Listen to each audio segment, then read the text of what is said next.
Good morning. Narinig yun ako? Good morning. Ayan po, sir. Meron na po. Okay. So, let's start. So, for this week, we will tackle yung provisions, contingent liabilities, and contingent assets. Okay.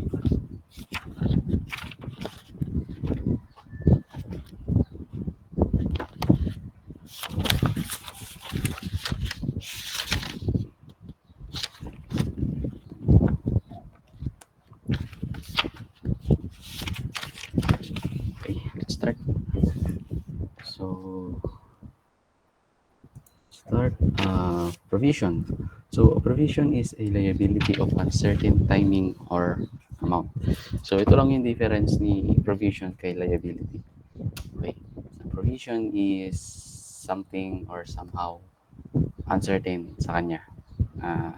Whether timing or yung amount. Unlike dun sa definition natin ng liability, which states that liability should be uh, an obligation or a duty that the entity has no other legal option but to settle. Unlike ito, uh, it is probably not this year, or it is probably not the amount you actually uh, accrue in terms of amount in case na magbayad ka ng certain liability. Okay? So, it does not necessarily mean na kung ano yung i-provide mo or based on your provision, kung ano yung provided amount mo, is yun na yung babayaran. So, again, it is uncertain as to timing and amount.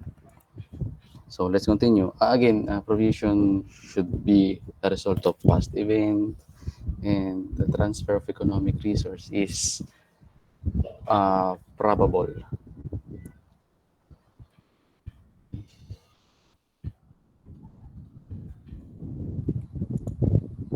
Okay.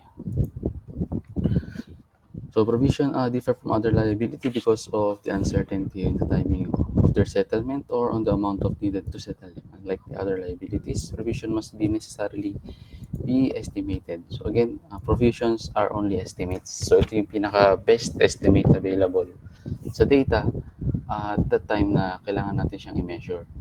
Although some other liabilities are also estimated, their uncertainty is generally much less compared to provision. So, again, nagkakaroon naman tayo ng estimation especially sa mga liabilities. But provision is different. So, it usually involves large amount. So, if the provision deemed to be irrelevant, so must safe for entities for entity to just ignore it or just disclose it rather than record or recognize it. Okay, so kung masyado malaki yung magiging impact sa financial statements during the year, then provision is necessary.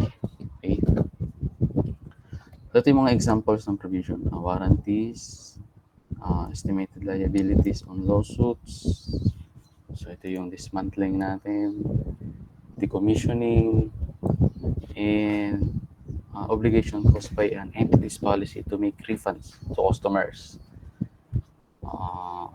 So usually connected tong dalawang to, obligations, warranty, and refunds. Obligation arising from guarantees, so in case of defaults, provisions on onerous contract, purchase commitments, example niya yan, and provision for restructuring costs. So ito yung usually included, ito yung reorganizations natin. In case na mag-close or magbebenta ng business segment si company. Okay, so next page. Okay. So provisions are presented in the statement of financial position separately from the other liabilities. Yes. Okay, wait.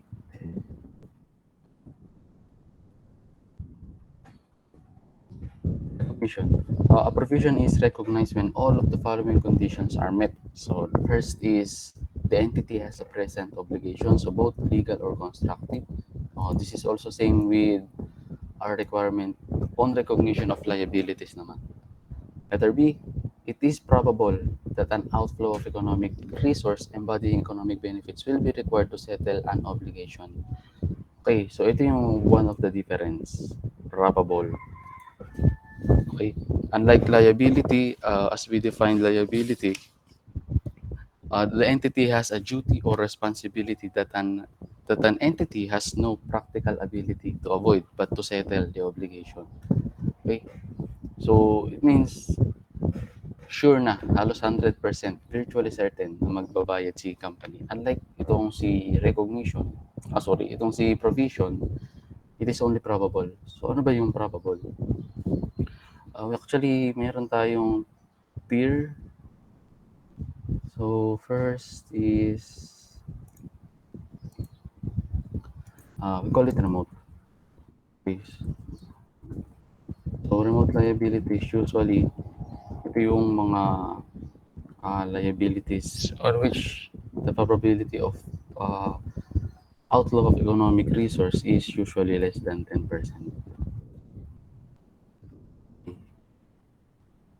So, we also have possible. So, possible obligations, ito naman yung 50-50. So, it's possibly magbayad ka or hindi. But definitely, it is not probable. Okay.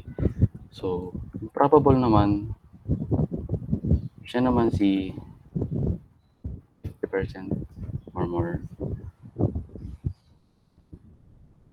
And we have virtually certain in case of contingent assets naman. If it is sure,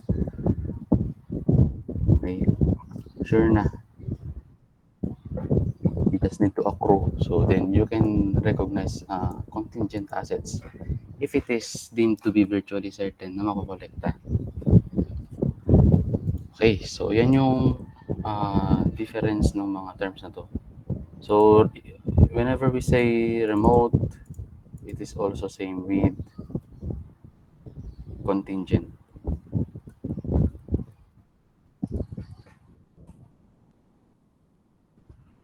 Contingent. Okay. So this is for liabilities. But for asset, matatakal din natin dito si contingent asset. Okay.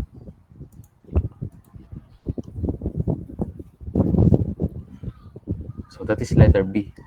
It should be probable, at least probable. So meaning, hindi siya possible. So hindi dapat siya i-settle through a toss of coin na 50-50 chances. So it should be more than possible. So probable. So we can say 51%. Ay, medyo misleading to. So ilagay natin sa kunahan. Greater than 50%. Okay. Okay. So if ang possibility that the entity is to pay the other party is only 40%, then it is considered to be possible. So, no recognition is required. Ang kailangan mo lang is disclosure. Okay? Same with contingent and remote liabilities. But if it is probable, as mentioned dito naman sa textbook natin, you can recognize it. Provided itong mga qualities na to is met. Okay? So in letter C, lastly, the amount of the obligation can be reliably estimated. So if there is no reliable estimates regarding to the amount that the entity is expected to pay, then no recognition is required. Disclosure lang. Okay? Question regarding sa ating recognition conditions.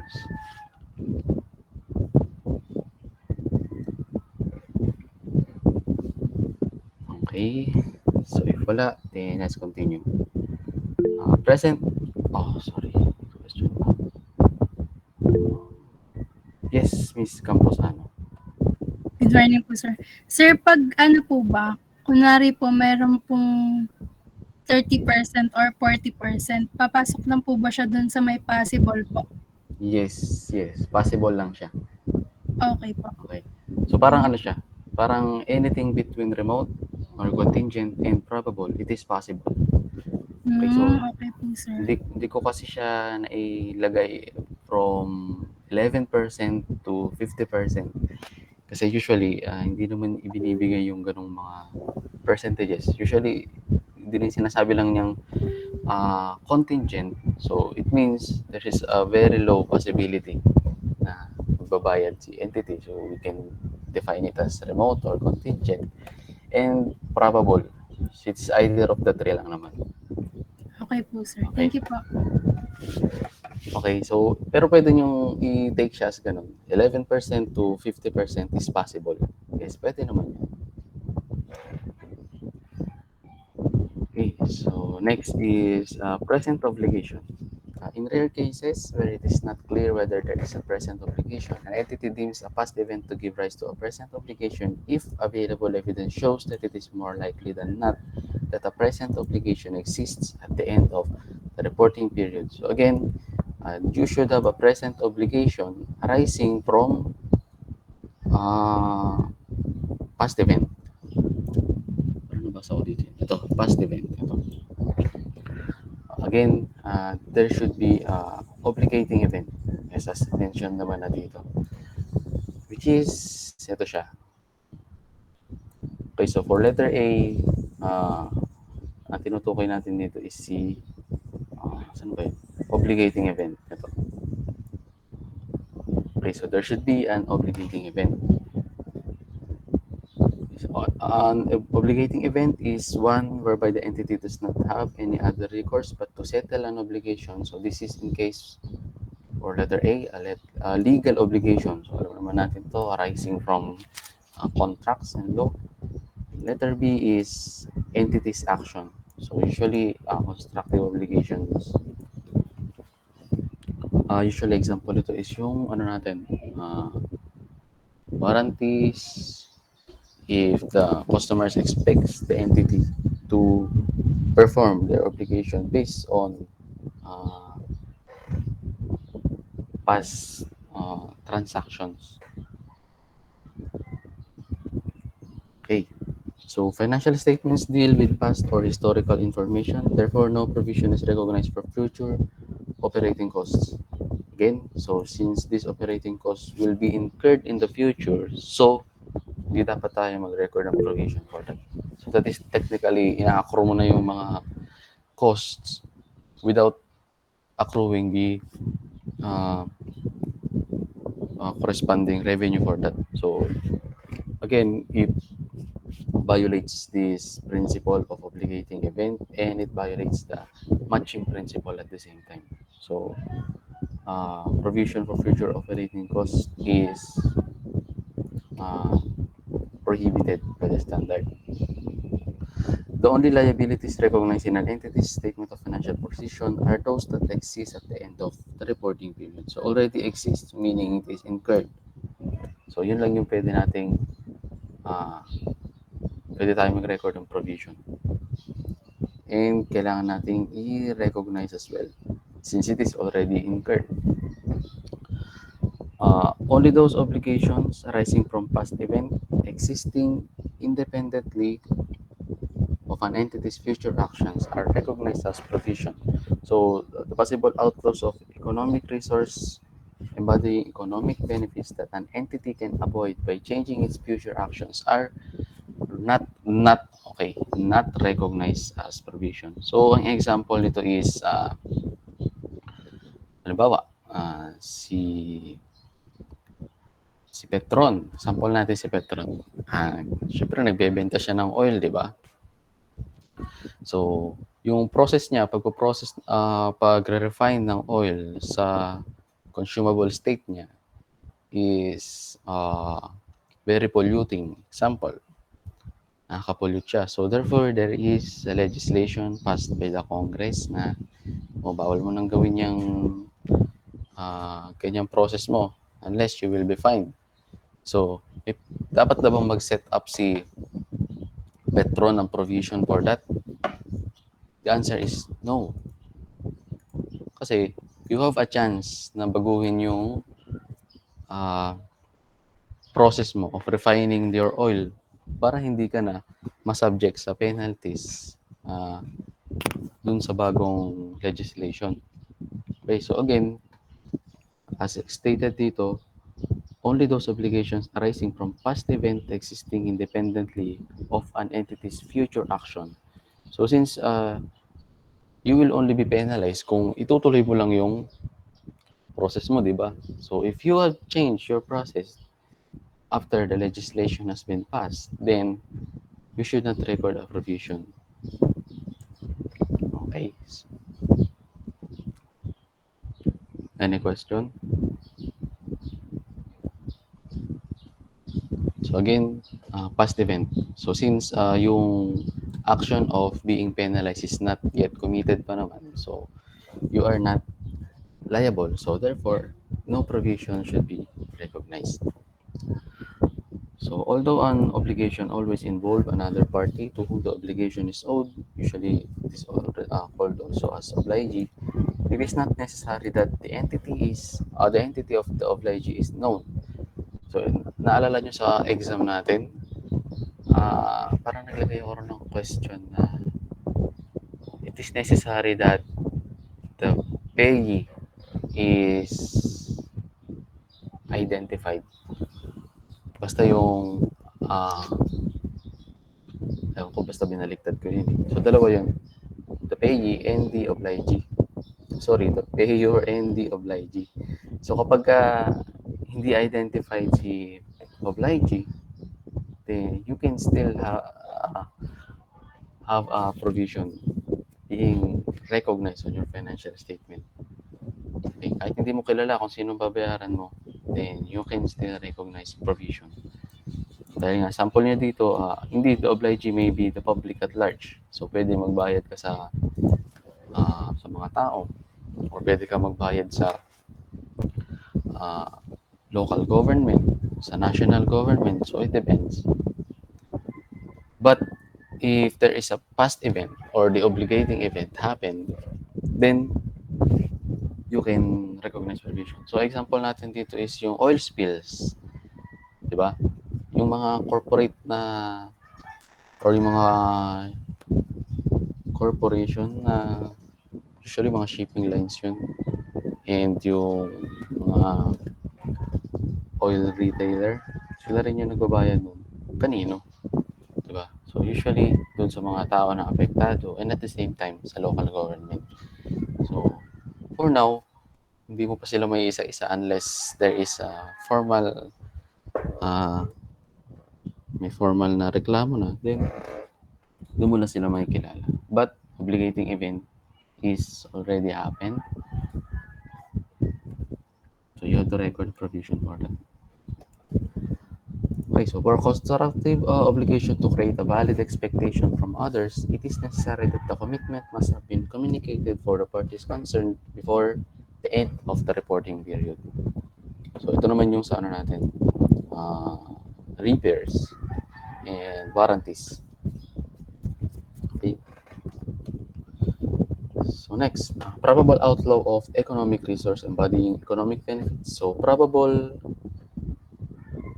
ito pala siya, nakalagay pala. Okay, so probable outflow of resources embodying economic benefits. Probable means more likely than not. So there is a higher chance that the event will cause an outflow of economic benefits than not. So we may think it as 51% or more. So we can take it as majority. If the estimates of the experts says that it is 51% or more, then we can therefore translate it on accounting terms as probable.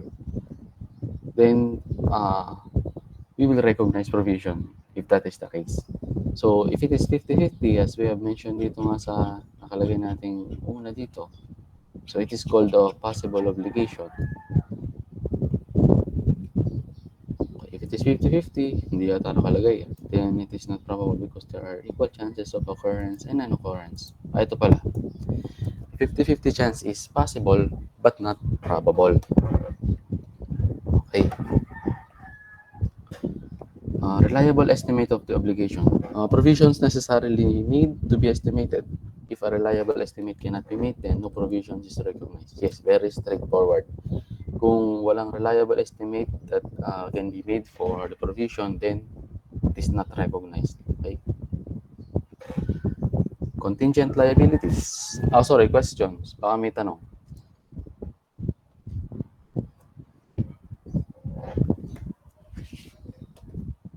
Okay, so if wala, let's continue. Contingent liabilities. In a general sense, all provisions are contingent because they are of uncertain timing or amount. However, past 37 uses the term contingent to refer to those liabilities and assets that are not recognized, but they do not meet all because they do not meet all of the recognition criteria. A provision and a contingent liability are differentiated below. Okay, so for provision, a liability of uncertain timing or amount that meets all of the following conditions. So ito yung uh, ano natin, diniscuss kanina, yung A to C. However, for contingent liability, so it is both possible and remote, whose existence will be confirmed only by the occurrence or non-occurrence of one or more uncertain future events not wholly within the control of the entity. Or present obligation, but it is not probable that it will cause an outflow in its settlement. So, whenever we say it is not probable, then we can therefore assume na siya ay possible since it is not probable. And the second one is its amount cannot be reliably estimated. Then we can call it contingent liability. Okay, question regarding dito.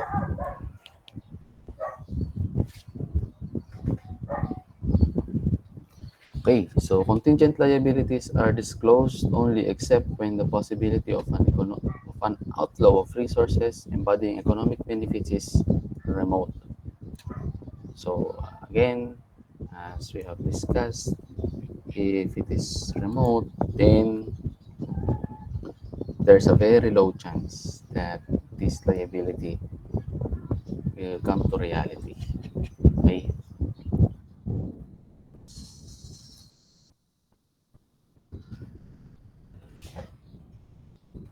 Okay. Question.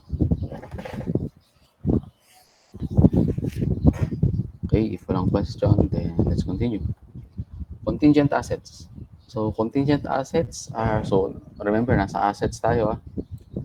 Contingent assets are those that are not recognized because they do not they do not meet all of the asset recognition criteria. So, example is resource controlled arising from past events. So, in this case, this is an inflow, probable inflow, and reliable estimation. So, kagaya lang ng sa liabilities natin, but on a different perspective lang. Contingent assets include possible inflows of economic benefits from unplanned or unexpected events such as claims that an entity is seeking through legal processes where the outcome is uncertain. Example is claim under tax disputes and disputed insurance claims. So ito naman usually yung mga tax credits to from BIR. So once already approved by the BIR for refund, then it is considered to be a contingent asset. Okay? But if you are under the process, then you can never recognize a contingent asset. Napaka-conservative uh, ng standard pagdating sa recognition of income. Pero napaka-loose naman niya sa recognition of liabilities. So, ganun siya. So, next is the contingent assets are disclosed only. So, if the inflow of economic benefits is probable, they are not recognized because recognizing them may result to the recognition of income that may never be realized. So, ito yung isa sa difference nila. So, for liabilities, if it is probable, then we need to recognize it as a provision, di ba? But in case of contingent asset, it is not enough na probable siya. So, ano bang kailangan sa kanya para ma-record siya? Ay, nawala ako.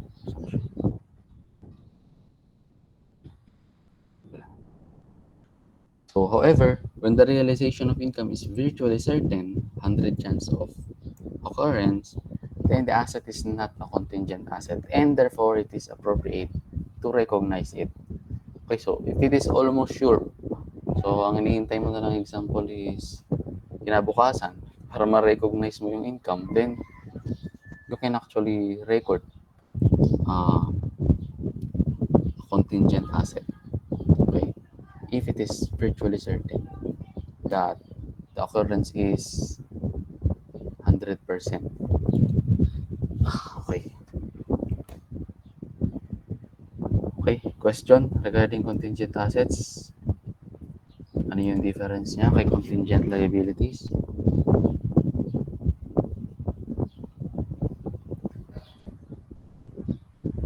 Okay, so okay pala. Let's continue. So, ito yung summary niya.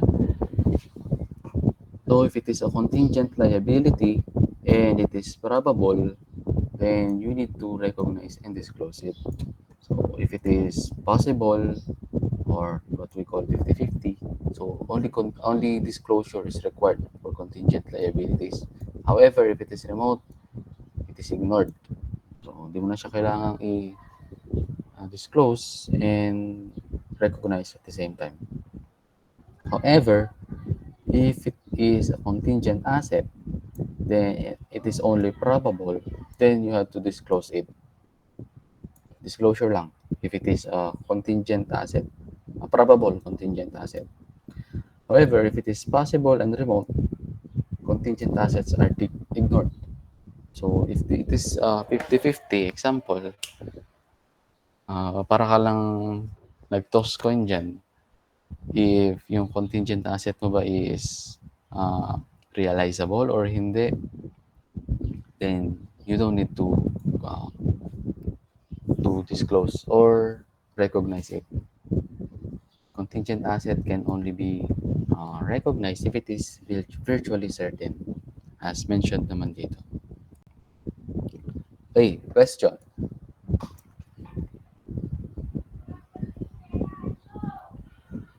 Okay, so if wala, let's continue. Illustration number 1, contingent asset. So, ABC company is involved in a tax dispute. So, ABC has wrongfully paid taxes and is claiming for refund for the taxes it has previously paid. So, as of December 31, 2021, ABC's legal counsel was very confident that ABC will be able to recover the tax refund amounting to 10 million in the coming year. So, what is the entry to recognize the probable receipt of tax refund? So, again, since it is a contingent asset, we need to look for sa signs that it is virtually certain na matatanggap na natin. But unfortunately, wala namang binanggit dito. And to make it worse, they state that it is a probable receipt of tax refund. So, the answer is none. So, wala kang i-recognize dito na contingent asset. However, baguhin natin yung wordings niya. Baguhin natin yung phrase. So, ABC's legal counsel was very confident that the ABC will be able to recover the tax refund within the year and may approval na from BIR. Already approved by the BIR. Usually, yun yung kailangan mong hanapin na term. Approval from someone na authorized na mag-release or na authorized na mag-agree para to make the transaction happen. So, in this case, BIR, since this is taxes. And if you can find that him na approved na ni BIR and in the coming year, then we can consider it to be yes. Since it is almost sure kasi approved na ni approving authority, which is BIR in case of taxes. Okay? So, since wala siya, then no, disclosure lang. Because it is probable. As mentioned naman dito. If it is probable, then you have to disclose contingent assets. Number two. Sorry, question dito.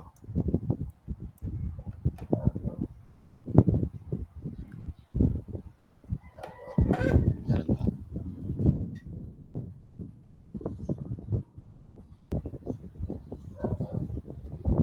Ay, sorry. Lumalabo ba yung audio ko?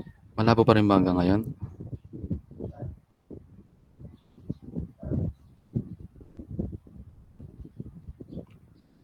Okay na. Okay. Sige, sige. Baka malabo. Okay. Illustration number two. Virtually certain. Okay. So in 2021, there was a robbery in one of ABC's branches. So there has been a dispute on 100M Insurance claim that ABC has presented to its insurance provider. On December 31, 2021, the insurance company approved the payment of 80% of ABC's claim, so which is 80 million. So ABC received a letter that the settlement check for the amount had been mailed, but such check was received only on January 5, 2022. What is the entry to be made by ABC on December 31, 2021? So first of all, check mo if adjusting event siya. So, paano mo i-check? So, tingnan mo kung kailan nangyari yung approval. So, nangyari yung approval by December 31, 2021. So, therefore, adjusting event siya. Number two, hanapin mo if, again, the person of authority already approved yung repayment or refund. So, in this case, the insurance company already approved it on December 31, 2021. So, therefore, you have to record it, to recognize it, and at the same time, pasok siya sa entities reporting year, then yes, there should be recognition of contingent asset. So in this case, i-record natin siya as claims receivable because yung check is received lang noong January 5, which is after nung reporting period, and credit to gain on settlement of insurance. Okay? Question.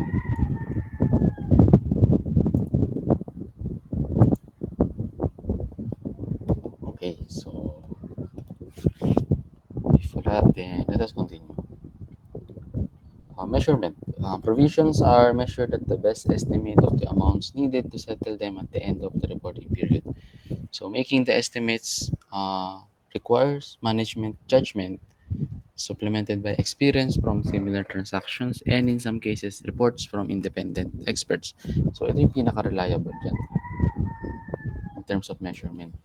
Usually, ang nagpo-provide niyan is actuary or si auditors. Okay? Sila yung nakakapag-provide niyan.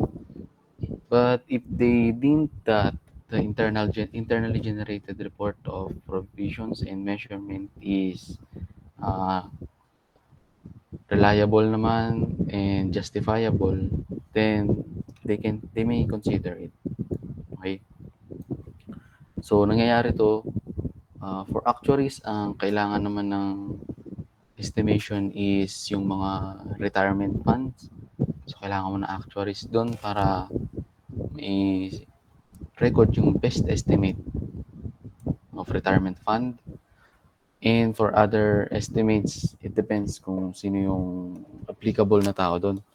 Like for insurance, kano yung claims mo. So maybe you can ask for actuary as well. Pero as long as the auditors uh, consider it as valid, then it is valid. As good as independent reports, independent experts report. Okay? The estimate also consider events after the reporting period. If the provision being measured involves a large population of items, the obligation is measured at its expected value. So expected value is computed by weighing all possible outcomes by their associated probabilities. So actually ito yung para ka lang nagko-compute ng relative value nito since expected value yung ginamit niya. Okay, so if there is a continuous range of possible outcomes, yes, this is relative value method ang gagamitin dito. Okay. Ito yung i-multiply mo yung iba't ibang possibility of outcomes on different figures. So, first one, nature of outflow. General rule, best estimate yung gagamitin natin. If we are considering only one estimate, if involves a large population of items, so there are multiple possibilities, a wide variety of ranges, then we will use expected value or probability weighted average. Okay. And if there are two possible outcomes, each possible outcome in a range is like as likely as another. So parehas silang possible, then you should meet at midpoint. So technically, average mo lang siya. Hahanapin mo lang yung midpoint uh, ng dalawang possibilities. Okay, sana may example. Sana meron. Okay, so recording the provision. Provisions are normally recognized as a debit to expense or loss and a credit on estimated liability account. So, however, sometimes a provision forms part of the cost of an asset. So, for example, provisions for restoration and decommissioning cost are capitalized as part of cost of the PPE. So, let's have an example on best estimate.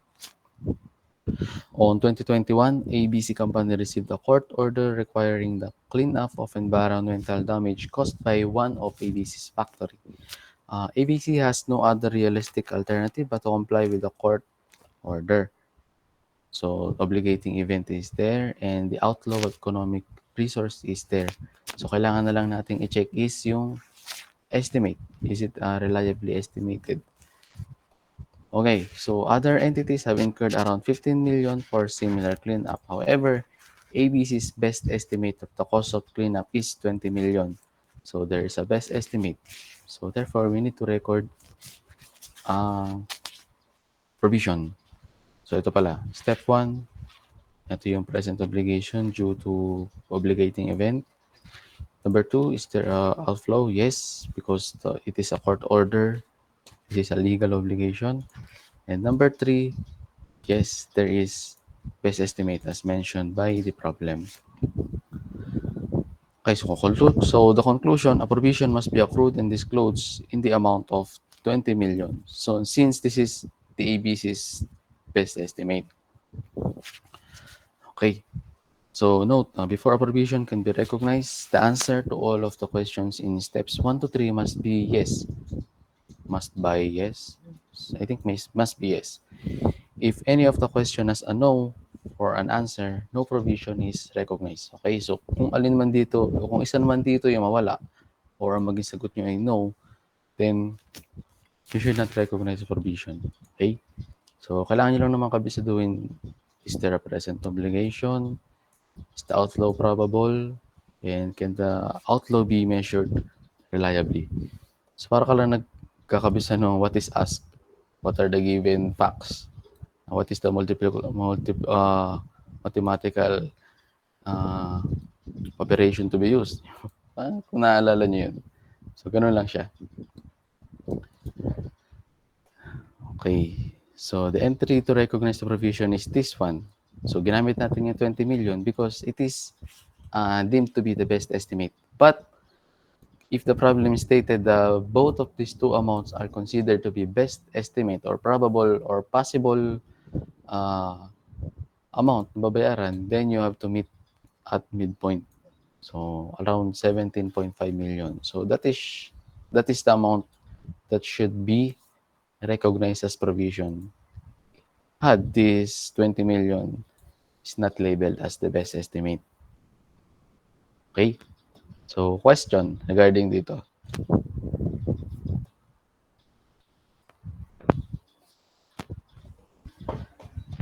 Okay. If wala, then let us continue. Illustration number 2. So, ito na nga siya. Ito nga yun. So, expected value. In 2021, ABC company recalled a product due to a possible defect caused by malfunctioning factory equipment. So, the products recalled will be repaired free of charge. ABC is uncertain whether all products recalled will have the possible defect.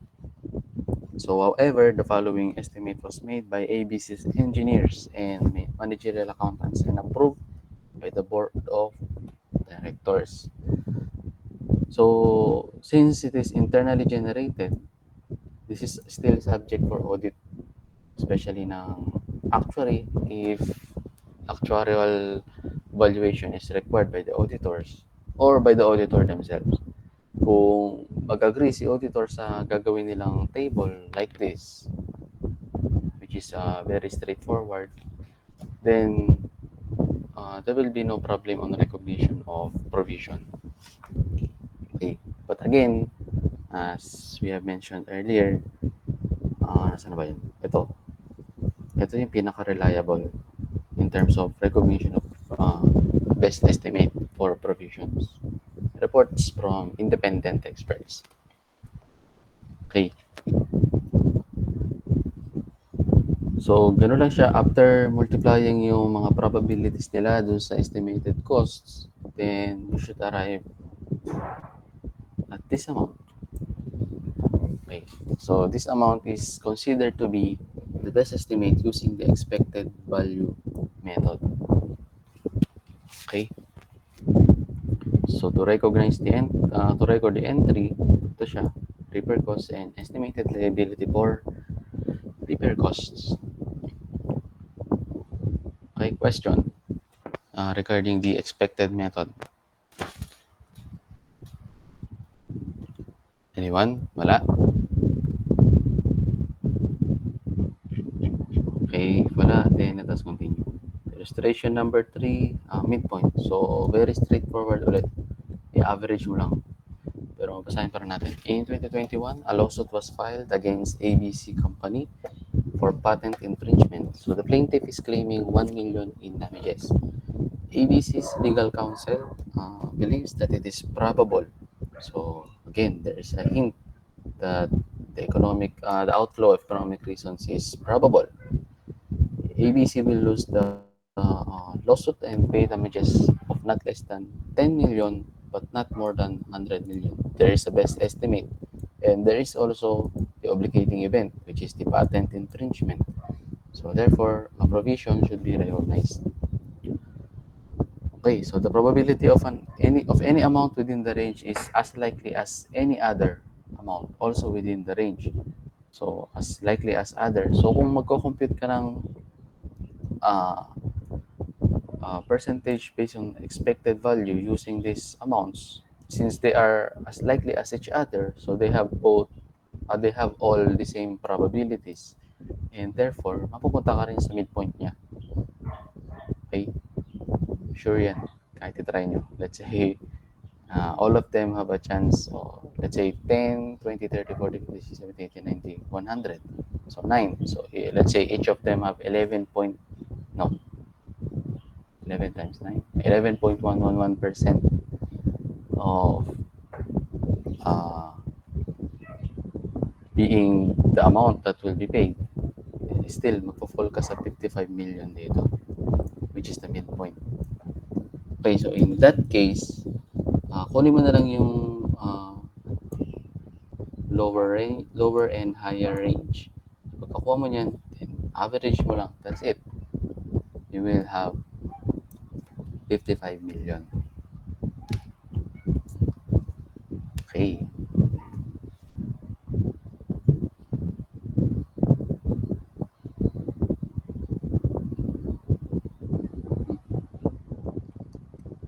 Okay, question.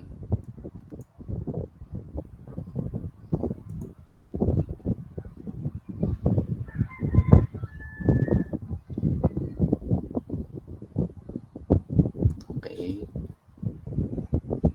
Wala na bang question? Okay, let's continue. Risk and uncertainties. Yes, wait.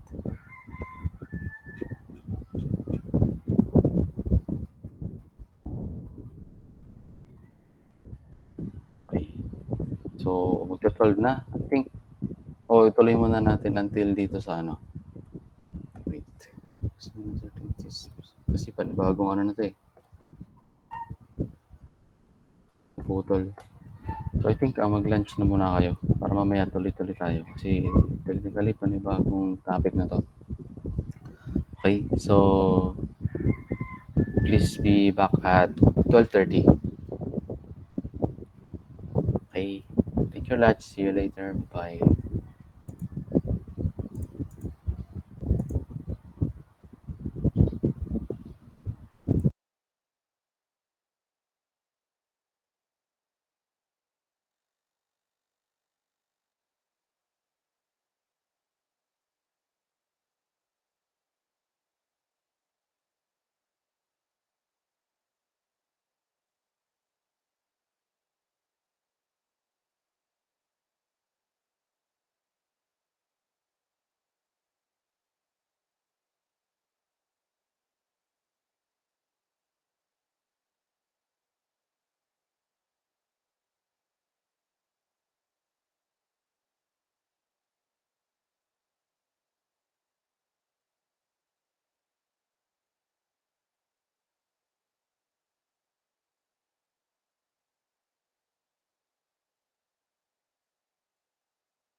Opo, sir. Sir, Okay. medyo malakas lang po yung sa electric fan po.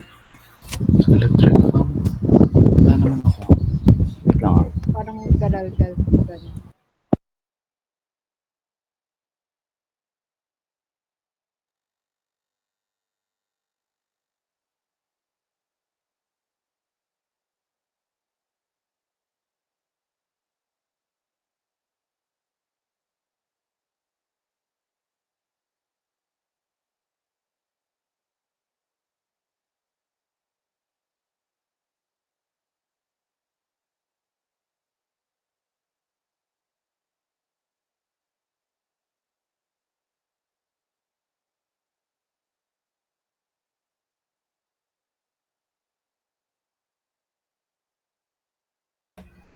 Okay, meron pa ba?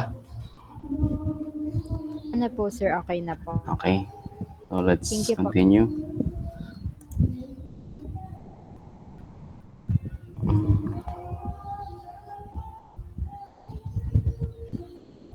Okay, so let's continue. Risk and uncertainties. So estimates take into account risk and uncertainties. Estimates may be increased by a risk adjustment factor. Provide an allowance for imprecision inherent in estimates.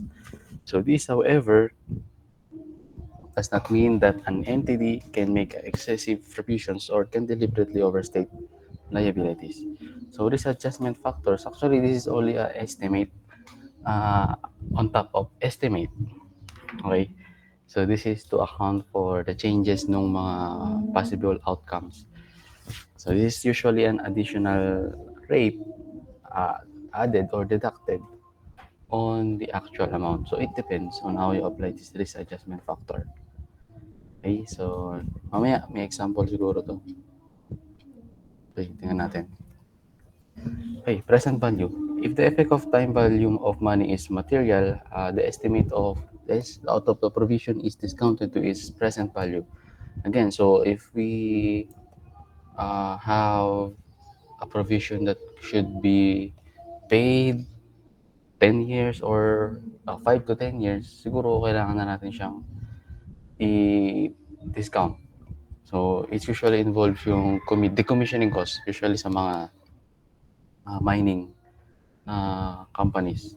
Nagsiset up sila nito, provision for decommissioning cost, which is discounted at its discounted rate based on current discount rate at that time.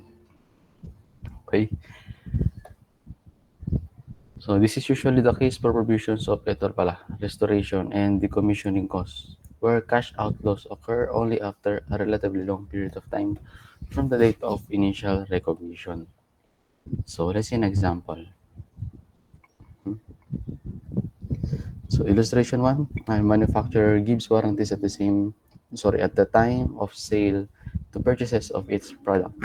Under the terms of the contract of sale, the manufacturer undertakes to make good by repair or replacement manufacturing defects that became apparent within 1 year from the date of sale. Okay, so from 1 year from the date of sale, magkakaroon sila ng repair and replacement. Okay? So on the basis of experience, it is probable that there will be some claims under the warranties. So the sales for the year is 10 million and were made evenly throughout the year 2021. So whenever we say evenly, it is equal. So meaning 5 million for the first 6 months and 5 million for the next 6 months. Okay. So at December 31, 2021, the expenditures for warranty repairs and replacements for the product sold is in 2021 are expected to be made 50% in 2021 and 50% in 2022. Kasi assume the simplicity that all of the 2022 outflows of economic benefits are related to the warranty repairs and replacement takes place on June 30, 2022. Okay, let's continue. So experience indicates that 95% of products sold require no warranty repairs. So meaning, do sa 95%, wala tayong re-recognize doon. 3% of the products sold require minor repairs, costing 10% of sale price, and 2% of products sold require major repairs or replacement, costing 90% of sale price. So the entity has no reason to believe future warranty claims will be different from its experience. So, in this statement, ina-expect niya na ito pa rin yung probably na may incur niya na cost in relation dun sa warranty repairs. Okay, so at December 31, 2021, the appropriate discount factor for cash flows expected to occur on June 30, 2022 is this factor. Okay. So furthermore, an appropriate risk adjustment factor to reflect the uncertainties in the cash flow estimate is an increment of 6%. So on top, this is actually on top nung amount na mako-compute natin using present value method. Okay. 6% to the probability weighted expected cash flows. So requirement is to compute the warranty provision. Okay, so as per our analysis, meron naman. So let's proceed on computation of provision. So minor repairs, so that is 3%. This is the probability of 10 million sale having a repair, so that is 3%. Multiply by the cost that the company will incur. Nakalagay naman dito yung 10%. Ito, 10% of cost. So you have 30,000. And for major repairs, 90% of cost at 2% of the sale for 2021. So ito yung total niya, 210,000. And therefore, multiply natin sa present value factor, which is given. So we have 200,000. And risk adjustment factor. So, ito siya. Saan na yan? Wala. Sorry, nandito pala. Okay, so an increment of 6%. So there is a increase in the estimate that we need to consider, which is ito nga, yung 106%. So multiply ba lang natin siya, then we have 212,000. So the warranty provision for December 2021 is 106,000. Bakit natin dinivide by and na-multiply sa 50%? Again, yung amount na masasettle sa 2022 is yung part na naging sale niya nung second half nung quarter. Second half nung year, which is stated naman dito. Sales of 10 million were made evenly throughout the year. And for simplicity, all the 2022 outflows of economic benefits are related to the warranty repairs and replacements that take place on June 30, 2022. So that's why for 2021, ito lang yung kailangan nating i-record as provision because 50% is made on the first half of 2021. Okay? Okay. Yun lang naman. Okay. Question.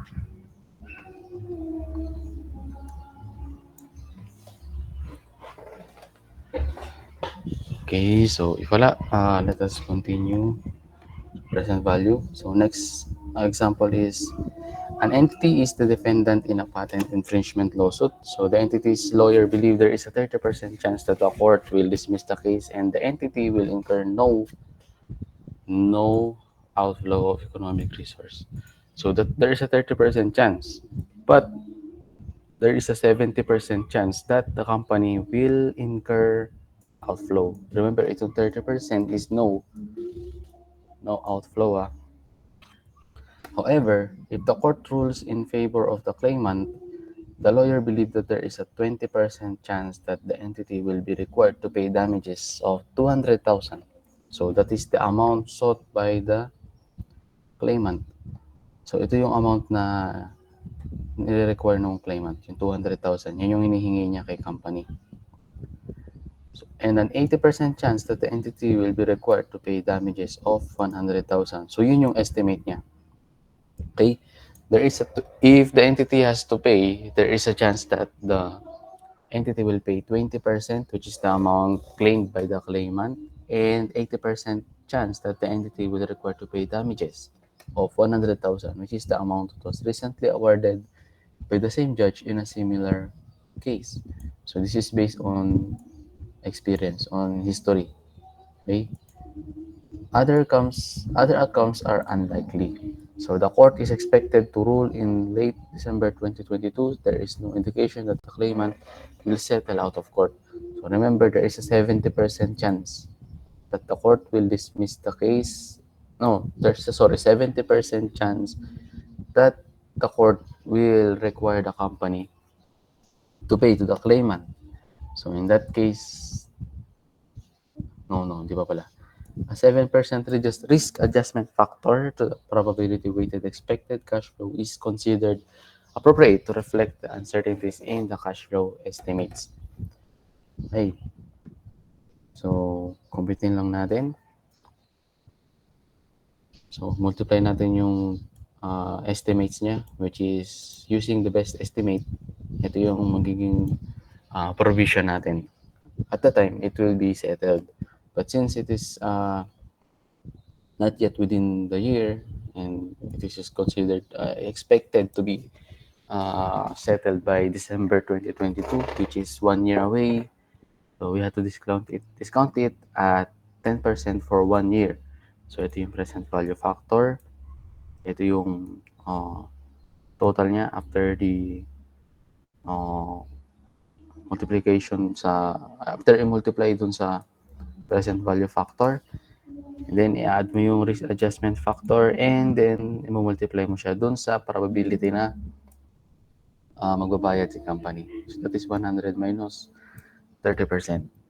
So, for 2021, ito yung expected na provision na i-recognize natin. Okay? So, risk adjustment factor is, ito yung hindi na-deduct. And sometime, ina-add, but sometime, hindi na-deduct. It depends. So, ito yung makikita natin na plus minus 7%, ganon. To reflect the risk adjustment factor, yung mga ganon sa survey. Usually, ganon yun eh. Margin of error, minsan kung tawagin, ganon. Okay. Question. Okay. If wala, tuloy tayo. Illustration 2.2, present value. The facts are the same as in the immediate preceding illustration. So, same lang daw yung facts dito. However, In this question, because of extremely rare circumstances, disclosure of some of the information about a case required by PAS 37 can be expected to prejudice seriously the position of the entity in the dispute over the alleged breach of patent. So requirement, how should the entity account for the transaction described in the preceding illustration? So the answer is to recognize a provision, measure that the amount determined in the preceding illustration, and disclose the general nature of the dispute, together with the fact and the reason why the information has not been disclosed. So ang sinasabi dito, what if yung pag-disclose mo or pagre-recognize mo ng amount can seriously prejudice o makaka-apekto siya dun sa kaso over dun sa dispute with claimant. So, ito yung sagot ni PAS 37 yan. So, pwede mo siyang i-recognize yung provision. Pwede ka mag-recognize ng provision based dun sa amount determined in the preceding illustration. Same way kung paano natin siya kinompute. And disclose the general nature. You don't have to be specific. General nature na lang. Okay, so let's say this is due to patent infringement. Nga ba? Patent infringement nga ba? Yes, patent infringement lawsuit. And together with the fact that and the reason why the information has not been disclosed. So pwede mo siyang ilagay as due to patent infringement.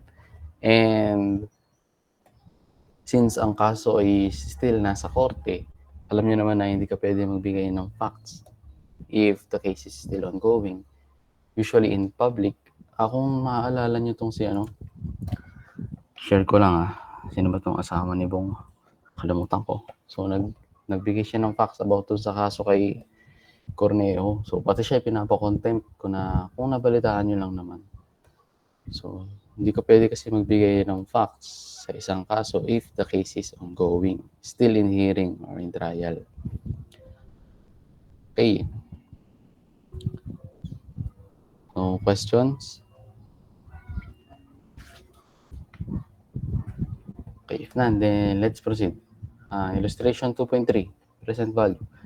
The facts are the same as in the previous illustration. However, in this question, the entity's lawyer believed there is a 60% chance that the court will dismiss the case and the entity will incur no outflow. So meaning, yung probability na magbayad si entity is only 40%.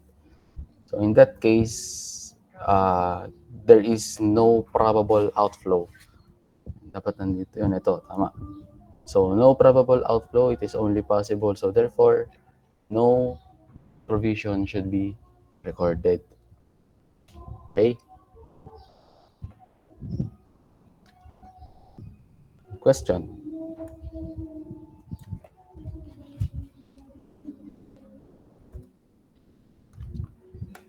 Okay, if wala, let us continue.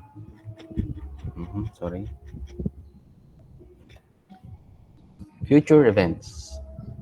Future events may affect the amount needed to settle an obligation. However, future events are considered in estimating a provision only if there is objective evidence that supports their anticipation. For example, the penalty for environmental damage may be affected by legislation if a new law that will increase the amount of penalty is expected to be enacted. That new law is anticipated only when it is virtually certain that it will be enacted. Otherwise, it would not be appropriate to anticipate it. Okay, so for future events,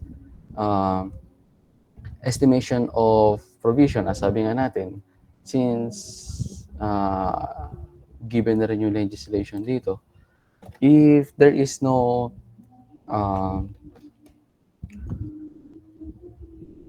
okay, if a new law that will increase, so in this case, there is no way na mababago ni, let's say, walang way na mababago ni entity yung process niya.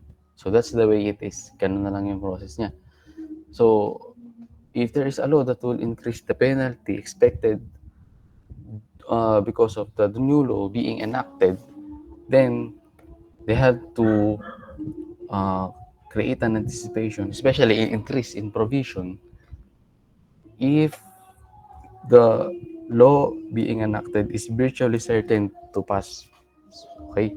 So, kung virtually certain na may enact talaga yung law na mag-i-increase to sa penalty nila, then therefore they can increase yung provision nila for penalties if hindi talaga nila pwede mabago yung process nila like we have discussed previously. But if pwede naman nilang baguhin, there is no point para mag-record ka ng provision. Okay?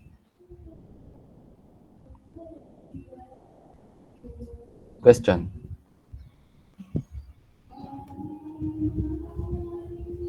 Okay, wala. Let's continue.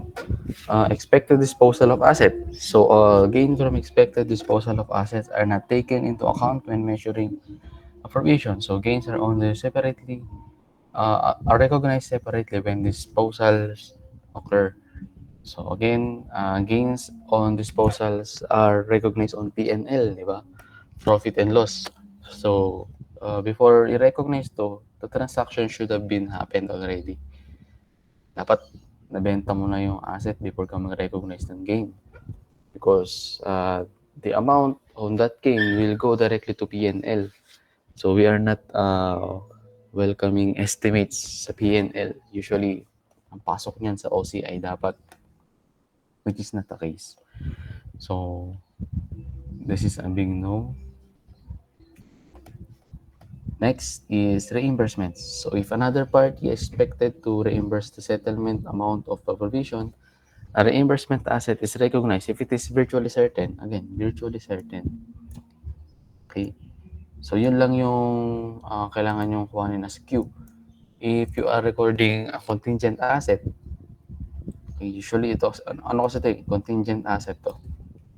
Itong reimbursements na to from other entities. So dapat virtually certain mo siya i-consider. Okay, so if it is probable, then just ignore it. Disclosure lang yan. However, in the statement of comprehensive income, the expense related to the provision may be presented net of reimbursement. The amount recognized for the reimbursement should not exceed the amount of the provision. Okay? So, ang sabi dito, kung magkano lang yung i-record mo as provision, then the reimbursement should only be up to that amount. Okay? So, an example of an instance where a reimbursement asset may be recognized is when the obligating event that caused the recognition of a provision is insured. So, the reimbursement asset would be the amount that the entity can claim from the insurance company. So, like to say example natin kanina, since it is already approved by the insurer, then you have to record yung contingent asset natin. Okay? Question? Huwag niyo pa lang kakalimutan to, ha? The amount recognized for the reimbursement should not exceed the amount of the provision. So what if mas mataas yung reimbursement na matatanggap mo over dun sa provision mo? Should you recognize gain on reversal of provision? Ganun ba? Hindi siya ganun.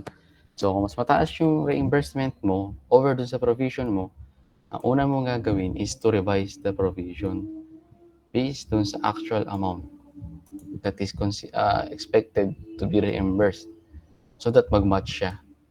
Okay? Kasi hindi ka pwede mag-recognize ng gain on a settlement of provision. Okay? Loss. Yes, loss. Pwede ka magdagdag ng loss. Siguro, pwede. But gain, it will go to P&L kasi. So, hindi. Okay? Question.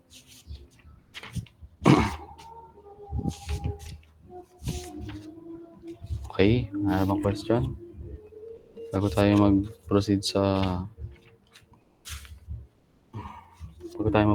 reimbursements.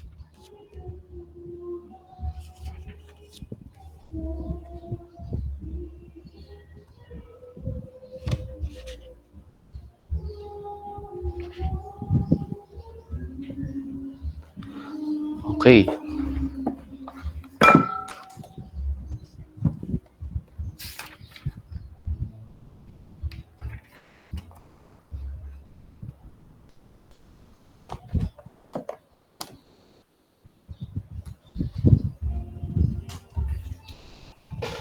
Okay, let's continue. Okay, reimbursements. So, ito na yung mga example. So, I guess, isa-isahin na lang ninyo yan. Okay, so deductible clause. On January 1, 2022, an explosion occurred at ABC's company's plant, causing extensive property damage to area buildings. Although no claims had yet been asserted against as of March 10, 2022, ABC's management and council concluded that it is likely that claims will be asserted and that it is probable that ABC will be held responsible for damages. So ABC's 5 million comprehensive fraud.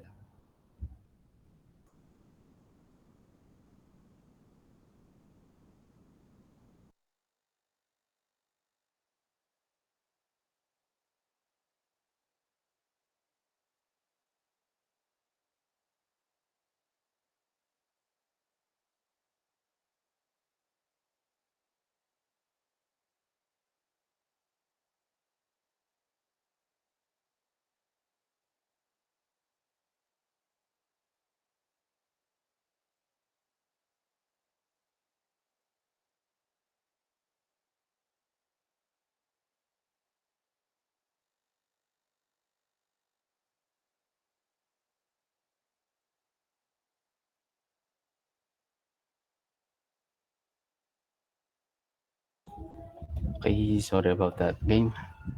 Let's continue. Okay, so ABC's 5 million comprehensive public liability policy has 250,000 deductible clause. So ABC estimates an outflow equal to its net liability on the comprehensive public liability policy. ABC's financial statements were authorized for issue on March 30, 2022. How should the event above be reported in ABC's December 31, 2021 FS? So sa note, answer, ito yung sagot disclosure only, indicating the probable loss of 250,000, which the extent of the liability under the comprehensive insurance policy. No provision is recognized because there is no present obligation. Again, wala pa naman dito yung obligating event, so we don't need to record any uh, provision. Okay, illustration number 2, deductible clause. On December 31, 2021, explosion occurred on ABC's company plant, causing extensive property damage. So, meron na tayong obligating event. Okay, so how much should be the provision? It should be 250,000. Okay. So, next is changes in provision. So, provisions are reviewed at the end of each reporting period and adjusted to reflect the current best estimate. So, ito yung mga revisions na ginagawa natin sa provision, usually at the end of the reporting period. Okay? So, changes in provision are accounted for prospectively. So, you cannot change anything na nirecord mo from the previous year in provision. Only thing that you can do is to revise it prospectively. Okay? By accruing additional amount or by reversing a previously recognized amount. So, as per our example kanina with reimbursements, so if mas malaki yung reimbursement na matatanggap mo over dun sa na-record mo as provision, then you had to revise yung provision nyo. No gain would be recognized. Okay? So, use of provisions. A provision is used only for expenditure it was originally intended for. So, charging expenditures against a provision that is intended for another purpose is inappropriate as it would conceal the impact of two events. Okay. So, let's have an example for the provision. Okay, so on 2021, ABC Company recognized provision for a probable loss on pending lawsuit. So ito yung record niya. Ito yung first entry.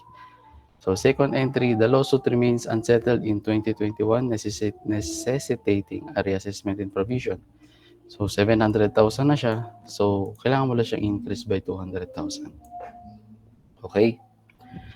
So the loss on The lawsuit was settled for 850 in 2023. So the entry to record the settlement is okay. So hindi mo na siya idadagdag as provision kasi ito na yung final settlement amount. So you have to record loss on lawsuit directly to PNL as well. Okay.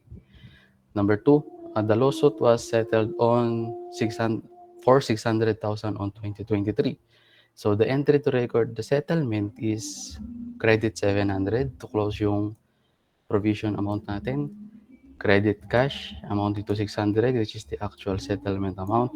And gain on settlement of provision, 100,000. So wag kayong malilito dito Kasi as we have mentioned earlier, sabi natin, hindi tayo magre-record ng, saan ba yan? Hindi tayo magre-record ng gain sa reimbursements.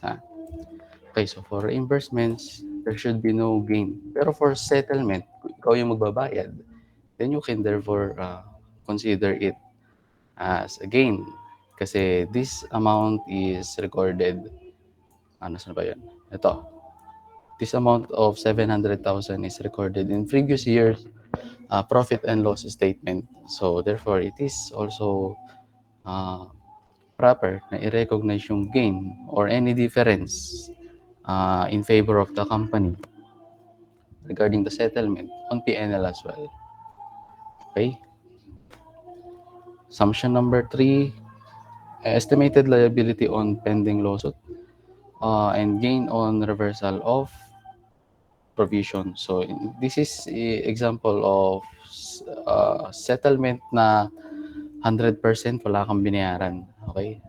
That was actually not settlement. A ruling from court na wala kang babayaran. So the whole amount of the provision will be reversed to gain on reversal of provision. Okay, so notice that the changes in provisions are treated as change in accounting estimates and accounted for prospectively. So financial statements in prior years are not restated for the previously recognized revision. Okay, so if you say prospectively, then there is no need for restatements. Okay. But whenever we say retrospectively, then it requires restatement. Okay? So, tatlong financial statements yung kailangan nating i-restate if there is a change retrospectively. Okay? Question regarding sa estimates natin.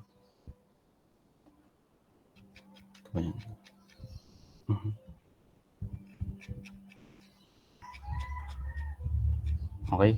Walang question?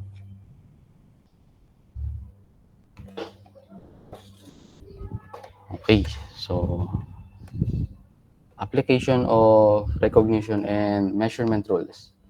So, future operating losses. Again, as we have mentioned previously, no provision is recognized for future operating losses. Sorry, ang tinutukoy pala natin kanina is future operating costs. Okay? So, hindi natin siya nare-recognize. Same with future operating losses. Okay? They do not meet the definition of liability, which is arising from past events. Same with operating cost. Di pa naman na-incur yung cost. So, hindi natin kailangan mag-recognize ng provision for that. Okay? The expectation of future operating losses may indicate that certain assets may be impaired.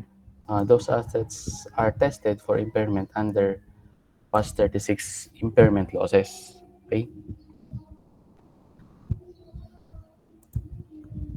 Next is onerous contract. So the provision recognized from an onerous contract reflects the least net cost of existing from the contract, which is the lower of cost of fulfilling it and any compensation or penalties arising from failure to fulfill it. So onerous contracts. So these are the contracts na you have to settle more o compared dun sa marireceive mo in return.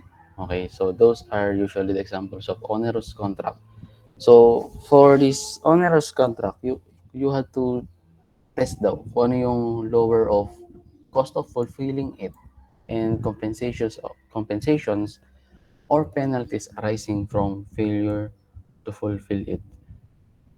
Okay, so ang best example nito is I think yung sa decommissioning. So yun yung best example niya, sa the decommissioning. So what is the amount of fulfilling the contract of decommissioning, and what are the penalties and compensation that should be paid had the company fail to fulfill it. Okay? So since kung mabait naman yung company, so why consider this one, di ba? So usually mining companies resort to this instead of this. Okay? Kasi after dito, hindi lang naman dyan natatapos yan. May mga administrative na cases ka pang haharapin if ever di mo magawa yun. So, ito yung pinaka hindi masakit sa ulo. So, ito yung ginagawa nila. Okay, so illustration 1, onerous contract purchase commitment. So, on January 1, 2021, ABC Company signed a 3-year non-cancelable purchase contract which allows ABC Company to purchase up to 60,000 units of microchip annually from XYZ Company. So, a 25 per unit and guarantees a minimum annual purchase of 15,000. At year end, it was found out that goods are obsolete. So, they have gone out of use. Wala na siyang uh, practical use. ABC had 10,000 units of inventory at December 31, 2021 and believes these parts can be sold as scrap for 5 per unit. Okay, so the loss on purchase commitment is computed as follow. Okay, so yung guaranteed minimum annual purchase under purchase commitments, the purchase contract, multiplied by remaining years covered by the contract, which is 2 years. Nasaan ba yan? So this is 3 year on January 1, but on December 31, they believe this is already scrap. So 1 year lapse, so ibig sabihin naka-order na sila ng first 15,000. Okay? So total goods to be accepted in the future is 30,000 and multiply by the price less the salvage unit, which is 20 pesos. So ito yung purchase price niya from XYZ and ito yung amount na pwede mo ma-recover through selling a scrap. So this is the amount that you have to recognize as loss on purchase commitment.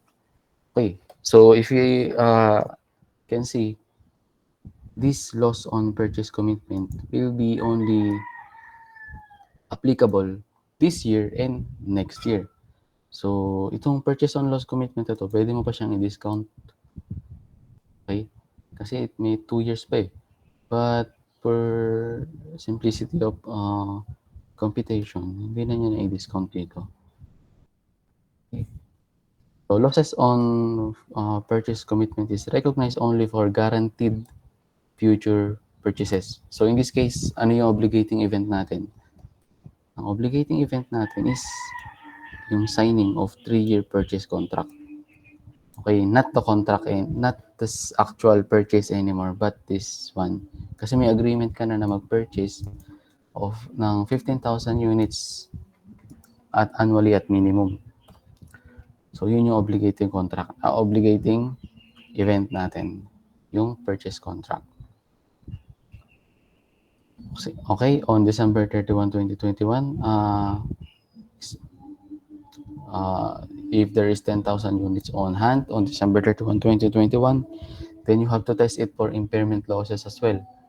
Since those inventories are deemed to be obsolete, so kailangan mo siyang i-record below its at lower of cost and net realizable value. So in this case, cost is 10,000 times 25. So that is 250,000. If I think, tama ba? 250,000. 10 times 25, yes, 250,000. And as per example, 5 pesos na lang siya. Ito na lang yung may recover mo sa kanya, which is yung scrap value niya, 5 pesos. So meaning, you have a loss of 20 pesos per item. So 20 pesos times 10,000 units is 10,000 times 50,000. Yes. So you have to reverse yung inventory by 200,000 so that you can record the inventory at the lower of cost over net realizable value. Okay. So ito yung entry niya. Question.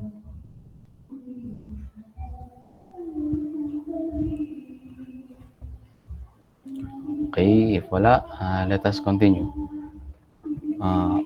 Onerous contract of lease. So ABC company entered into a non-cancelable 10-year operating lease. Annual lease payment is 100,000. At inception of lease, ABC paid 200,000 deposit to the lessor to be applied to the last 2 years of the lease. In addition, ABC guarantees 10% residual value of the leased property. On December 31, 2021, ABC cancels the lease when the remaining lease term is 6 years. ABC is obligated to pay the rentals for the remaining term of the lease but is uncertain as to whether it will be held liable for the guarantee on the residual value. So, to compute for that, ito pa yung natitirang lease term niya, di ba? Which is required na siya magbayad ng 100,000 annual lease because they enter into a non-cancelable 10-year operating lease, which is ito yung obligating event natin for the next 10 years. Okay? So, deposits applied to last 2 years of lease, which is 200,000 as mentioned naman dito. So, the estimated liability on lease cancellation is 400,000. So, yun lang ang kailangan natin consider. Okay, so, in the first place, hindi naman magkakaroon ng estimated liability if you have not cancel or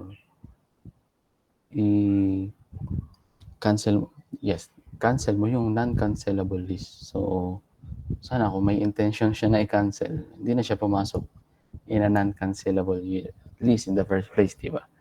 But it happened based on the example. So, ito siya, 400,000 on cancellation of non-cancelable lease. Okay, so question.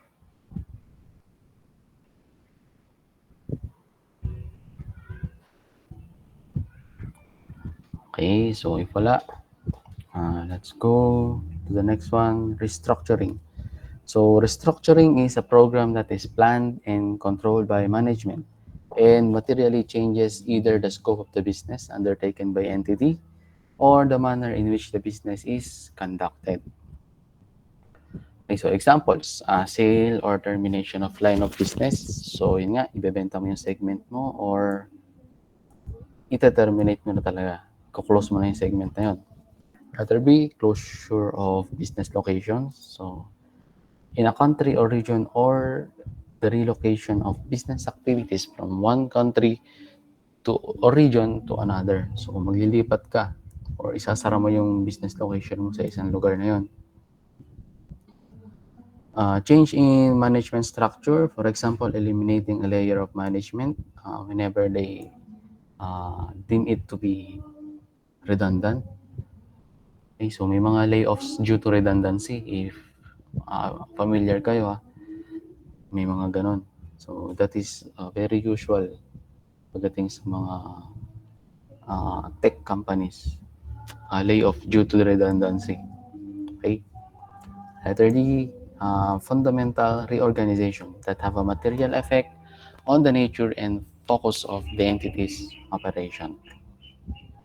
Okay, so yung restructuring na to, it mainly focuses on the costs that will be incurred considering yung company's restructure and reorganization. Okay, so ano ba yung mga included sa mga to? Ito nga yun. And ang exception dito is yung cost na ma-incur mo which is included sa company's going concern policy or going concern assumption.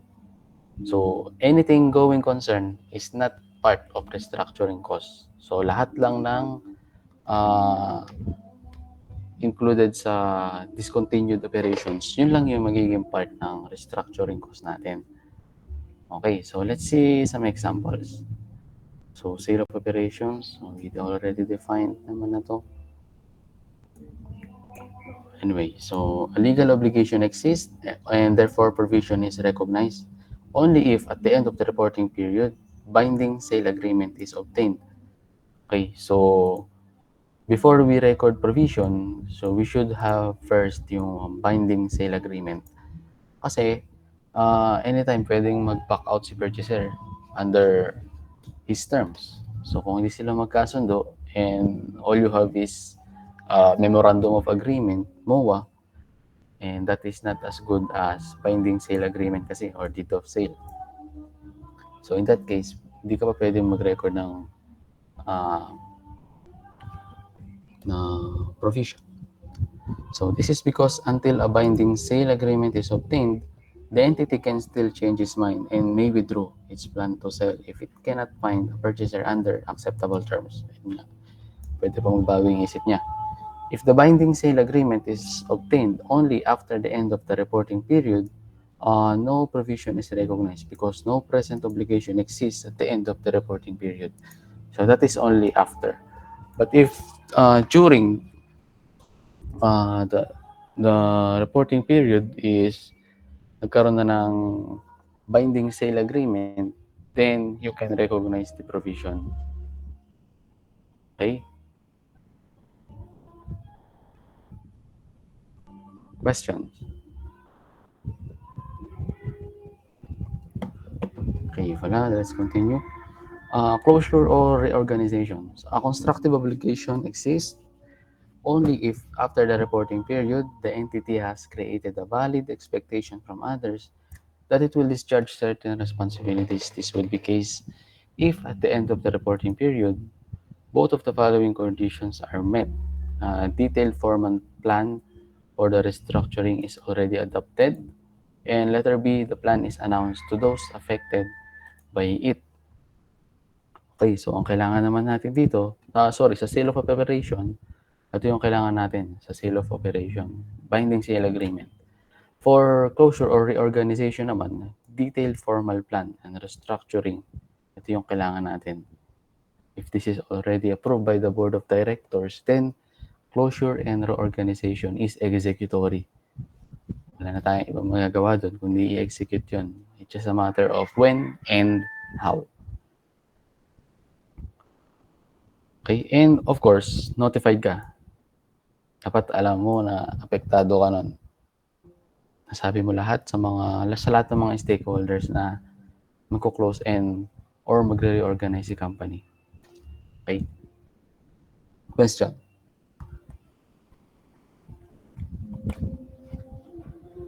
Okay, wala. Then let's continue. A mere board decision to restructure is not enough. No provision is recognized if no provision is recognized if detailed plan is adopted or announced after the end of the reporting period. So this may also be disclosed as a non-adjusting event after the reporting period. So you can disclose it as non-adjusting event if the adoption of the plan is happened at after the end of the reporting period. So that is January 1 and so on. But if it happened December 31st, so within the reporting period, then this is an adjusting event. Okay. Measurement of restructuring provision.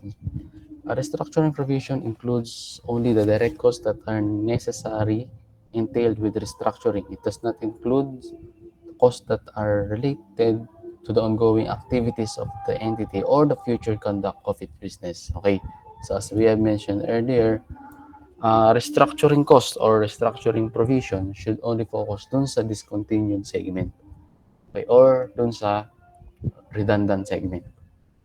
But if the cost is related sa ongoing activities of the entity, it is not included.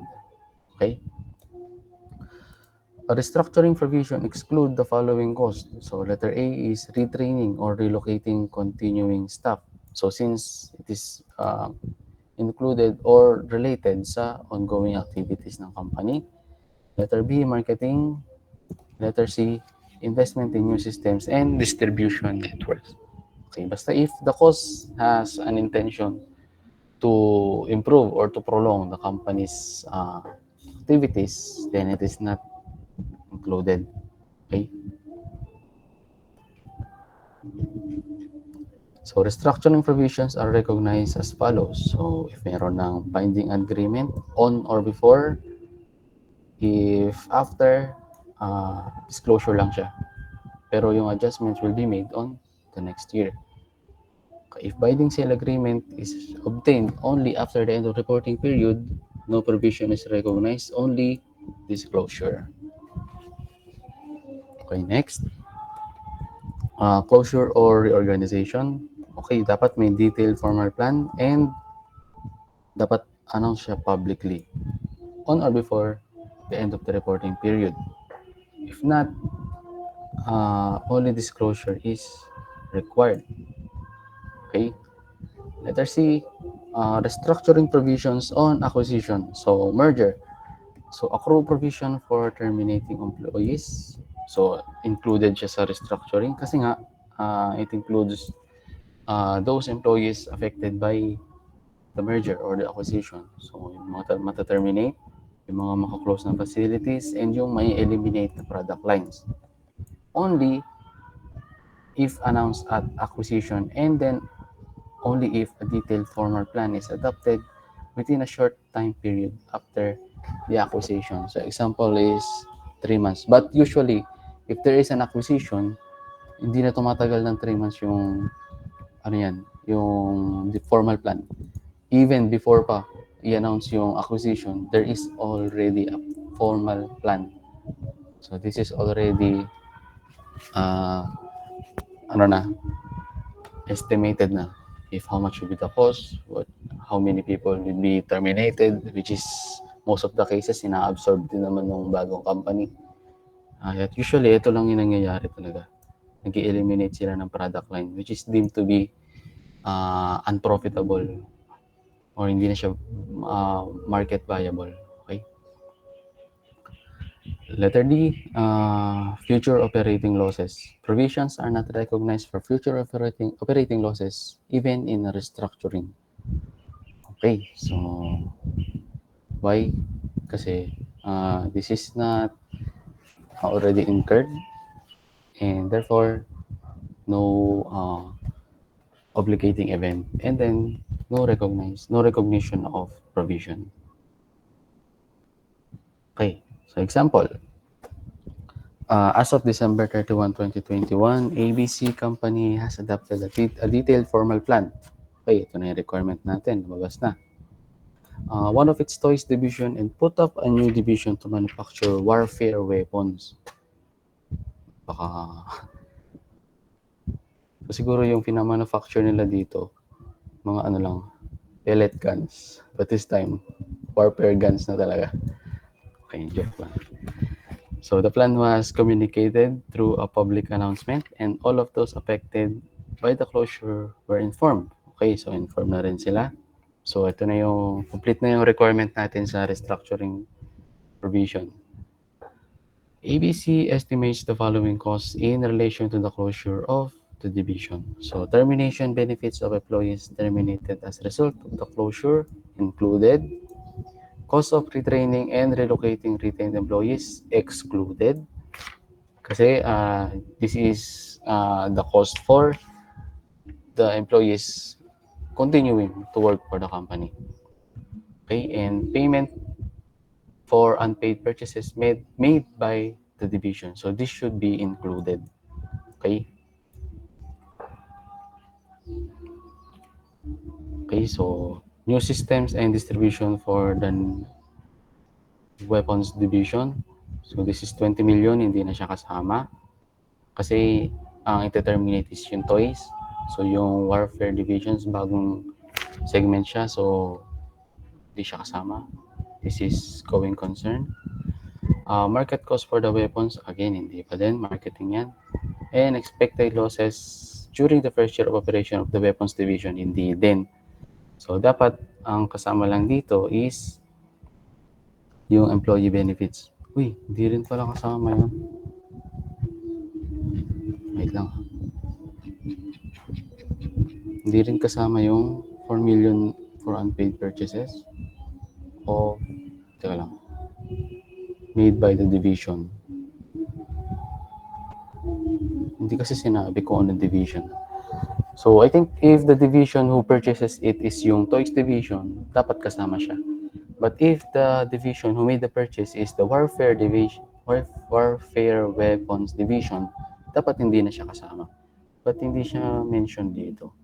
So, tingnan natin sa notes. Liability for unpaid purchases is not a provision because its amount, yes. Actually, liability pala talaga siya. Such liability is recognized as accounts payable or accrued payable. So, medyo na-trick tayo dun. So, hindi siya provision. Liability siya. But it should be considered. Okay? Na-trick tayo dun. Okay.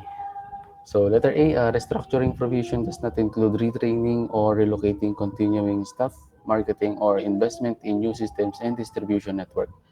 Okay, so everything or all cost na included dun sa magiging new segment or new division no company na to is not considered to be restructuring cost. Okay? So, restructuring costs are costs that mai-incur mo because of that restructuring. So, anything na related sa mga kailangan mong baguhin or kailangan mong alisin, especially yung business segments, yung product lines, yung employees, yun yung mga included sa restructuring cost. But if it is pertaining naman dun sa new division or new segment na ipapalit mo dun sa the one being restructured, then it is not part of that. Okay?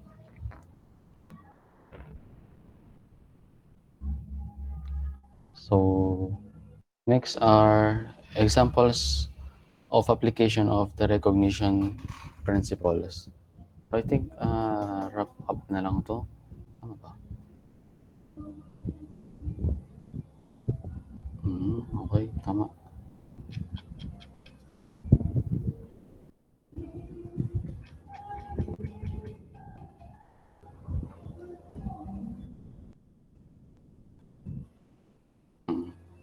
Wrap up na lang siya, tama.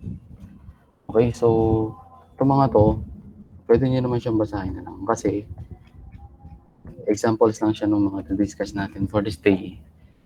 So, may mga sagot naman sa baba. So, pabasahin nyo na lang siya.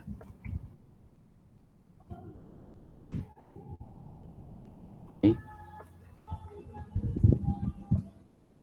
And then, we will proceed sa product warranties and guarantees. Okay?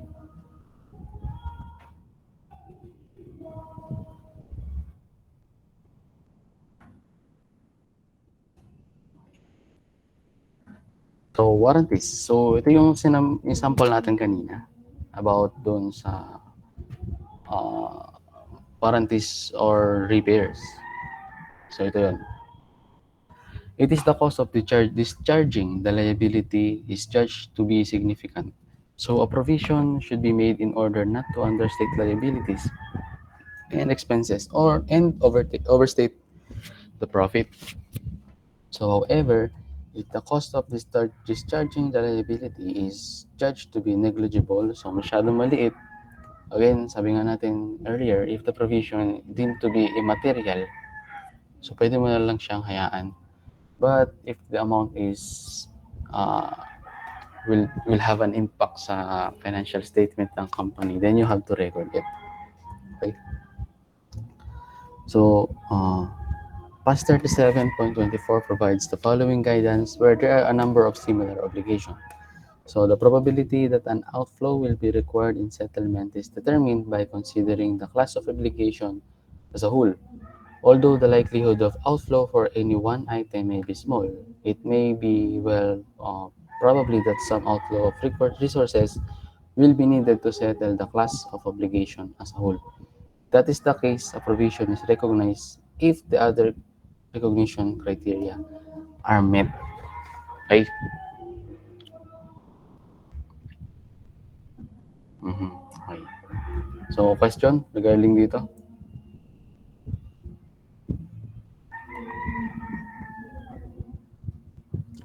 Okay. So, ang gusto lang yung sabihin dito, you want to assess yung probability of outflow of asset at uh, class of obligation as a whole. Okay? So, you don't have to check it isa-isa. Okay, so next. Applicable standard. So, PAS 37 versus BFRS 15. So, BFRS 15A pertains to revenue from contracts with customers. And PAS 37 is contingent liabilities. Ito yung topic natin. Okay. If a customer has the option to purchase a warranty separately, the warranty is accounted for in accordance with PFRS 15, revenue from contracts with customers. But if a customer does not have the option to purchase a warranty separately, the warranty is accounted for in accordance with PAS 37. But usually naman yung mga nabibiling items ngayon, it is already included na sa item na binili mo. May warranty na siya. Hindi mo na siya kailangan idagdag. So, majority of the warranties are treated in PAS 37. Okay. Illustration 1, warranty expense. So, uh, ito lang yung example na ginawa natin kanina. ABC company provides 3-year warranty for the products it sells. ABC estimates that warranty cost is 100 per unit sold. As of January 1, 2021, the liability for warranty has a balance of 200,000. So, ito yung beginning balance niya. Okay? For the units sold in 2020. During the year, ABC sold 5,000 units and actual warranty cost incurred were 310,000. So, how much is the warranty expense to be recognized in 2021? And number two, how much is the balance of the warranty obligation as of December 31, 2021?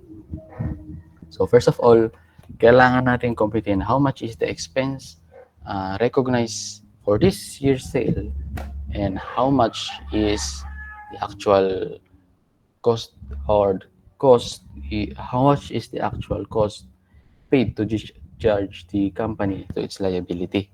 So, yun lang yung dalawa natin kailangan computein. So, the first one will be answered dito. How much is the unit sold and how much is the estimated warranty cost. So, 500,000. Ito yung warranty expense for the year. But remember, we have 200,000 already. So, meaning, the total would be 700,000, di ba? Ito na yung magiging total nila, 500 and 200. But remember, you have already made warranty costs to discharge the company amounting to 310,000. So, you have to deduct it to the liability. So, ito na lang yung liability niya at year-end. So, that is by adding the beginning and the expenses recognized for this year less the discharge, okay, which is 310,000. So, ito na lang yung liability as of year-end. Okay. So, question.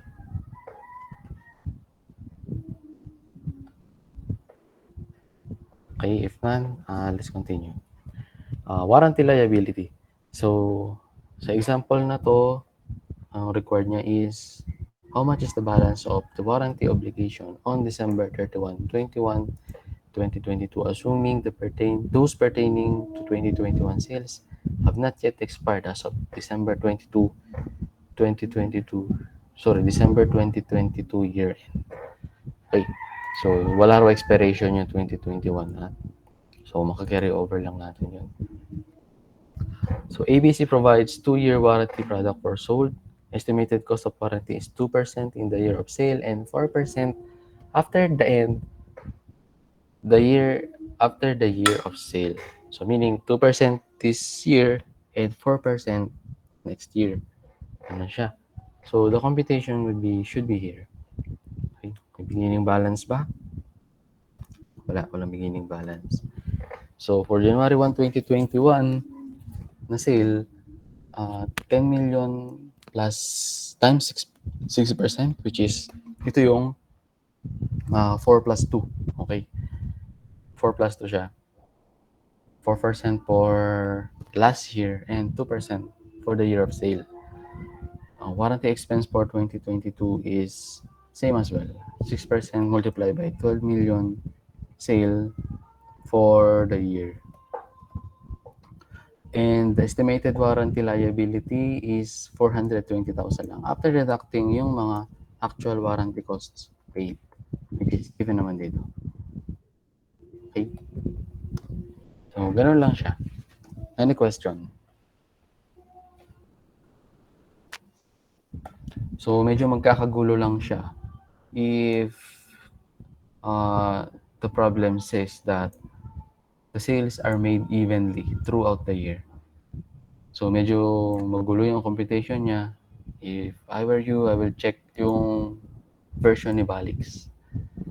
Kasi doon, binigay niya yung computation on how to compute yung evenly. Though, ang gusto lang naman niyang i-highlight doon is that some purchases are made on June. So, meaning, yung 1 year niya will go from June 2022 to June 2023. So, you have to accrue dun sa portion ng sale of June 2022, half year lang. Okay? Half year lang nung estimated liability mo compared dun sa sale nung January 1. So, parang ano lang, mag-overlap yung warranty period. Okay? Medyo nakakalito siya, pero if nag-gets niyo yung idea, madali na siya. Okay? So, next is liability for premiums. Premium refer to goods, services, cash price, or special rebates which are included in the main product or services being offered. Premiums are intended to promote sales.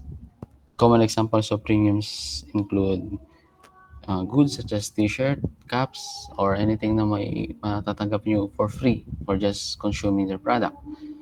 Letter B is free services for consumption of their product as well. And letter C, cash prize found to back up the battleground or entitlement on an entry to raffle draw. So ito, usually sa mga Coke, di ba? And ito naman, sa mga groceries, if you purchase a minimum of this amount, then you will earn our entry to a raffle draw. So, ganun siya. And they recognize liability for each of that. Okay, so customers may be entitled to such premium for past purchases by presenting proof of purchase or receipts, yung mga sample niya, box wrappers, battlegrounds, and coupons. Okay. So, applicable standard. So, the applicable standard here is past 15. Okay. The customer option to acquire additional goods or services for free at a discount is accounted for at PFRS 15 if the option provides the customer a material right that customer would not receive without entering into that contract. Okay, so this is under past 15. And a customer options that does not provide the customer with a material right is not accounted for under PFRS 15 and therefore accounted for in accordance with past 37. So on our example, this will apply. Okay. Okay.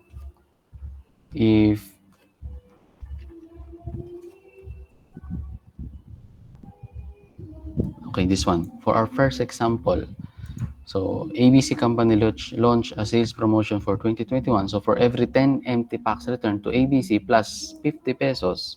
So this is accounted for dito kay PFRS 15. if you will acquire yung right para makapag-receive nung premiums, if kailangan mo magbayad ng additional for the premiums, then it should be entitled to PAS 15, PFRS 15. But if bumili ka and you have already entitled dun sa coupons or whatever they call it without adding any price, or it does not provide the customer with a material right, is not accounted for under PFRS 15, and therefore it is part of PAS 37, sorry. So if ganito na lang, if the customer will need to pay for it or to give something actively, then it is part of PFRS 15. But if the customer will have it passively, then it is part of PAS 37. Okay?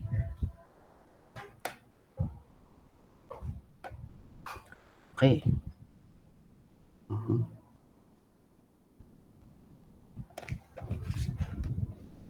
Okay, for a while.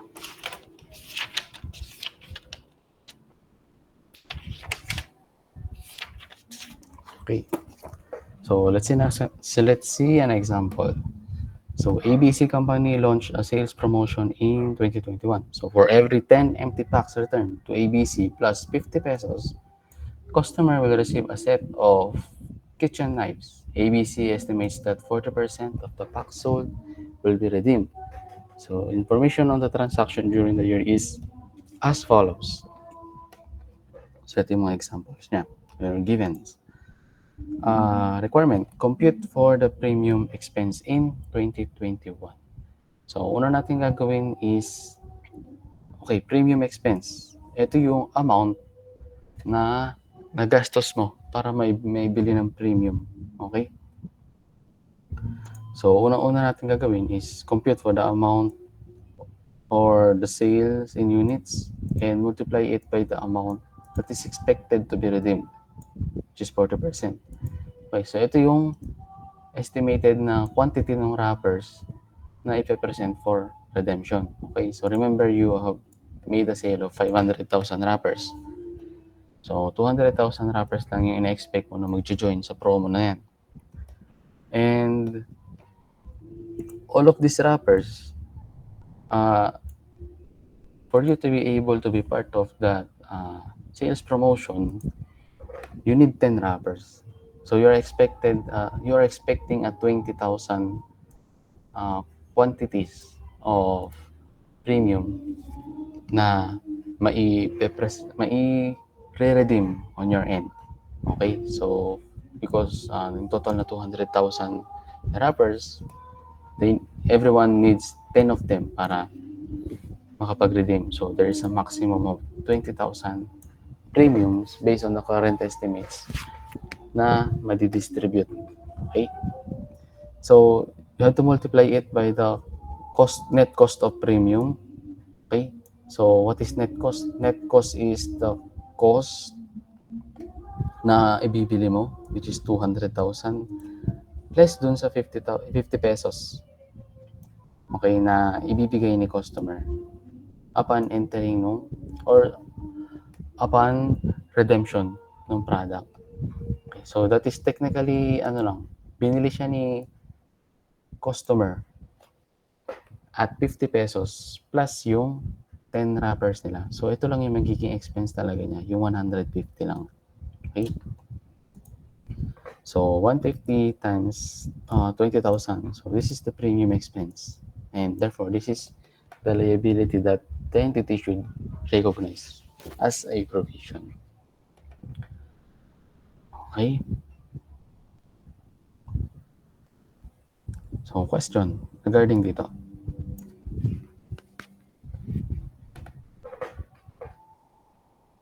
Okay? If wala, then these are the entries.